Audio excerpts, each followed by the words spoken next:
speaking of ETFs, IBIT being the biggest one. Boom, transition. Nice transition. Thank you. So new altcoin ETFs are continuing to debut. Bitcoin, obviously, we started with. Then Ethereum. We had Solana. Most recently, we've had a bunch of XRP ETFs in the past couple of weeks. This came after the government shutdown, where you had this kind of buildup of a bunch of filings. And the SEC released guidance a couple of weeks ago saying, yeah, we've kind of this kind of we have this massive backlog. We're going to kind of accelerate how we go through these and release them. And this is, I think, they're really kind of delivering, right? So you had XRP ETFs come out, a bunch of them.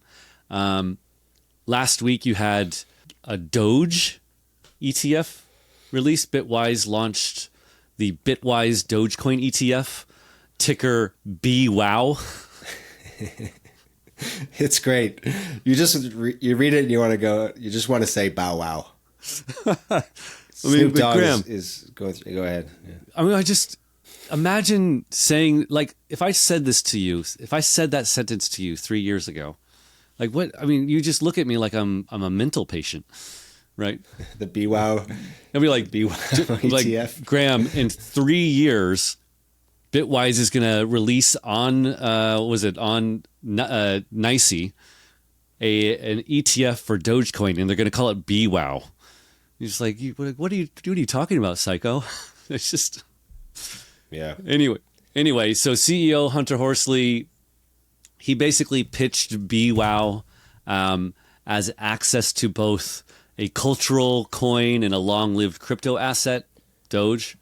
Bitwise says that Doge holders and fans of Doge want the convenience and protections of an ETP format, which BWOW provides, even though it differs from directly holding Doge in your wallet, obviously. I don't know if I agree with that. I mean, it'll be interesting to see. I doubt anybody in crypto is going to buy this, right? Like, seriously. Well, David, just going back to what would I think if in 2022 you told me that this was going to happen 3 or 4 years later? I'd be like, wow, that's crazy. And when that happens, surely Doge will pump on that news. But as you can see here, I've got the Doge chart up here. It's down 26% on the month. No discernible pump from this ETF announcement. Well, I mean, that's the other story, Graham, right? Like the BSOL, right? The Bitwise Solana ETF. Like, I think it was 17, 18 consecutive days of inflows. That's changed. Look at the SOL price. I mean, the SOL price did nothing except go down. So anyway, one of the interesting things is about this BWOW thing is that the ETF is not registered under the Investment Company Act of 1940, and they had to say that this carries elevated risk. But it takes a step towards mainstream adoption of crypto assets. I personally think that who's going to buy this, right? I don't think institutions want to touch meme coins, and I don't think meme coin holders or lovers want to buy like an ETF product of the meme coin. You know what it reminds me of, dude?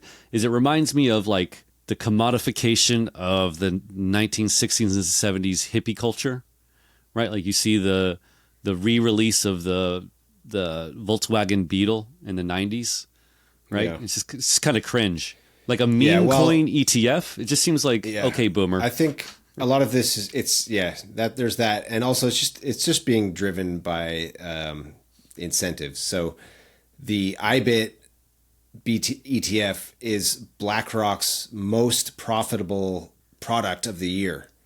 Yeah. So of course they're going to launch every possible ETF that they can get away with, and just in hopes that they'll be generating some revenue from it.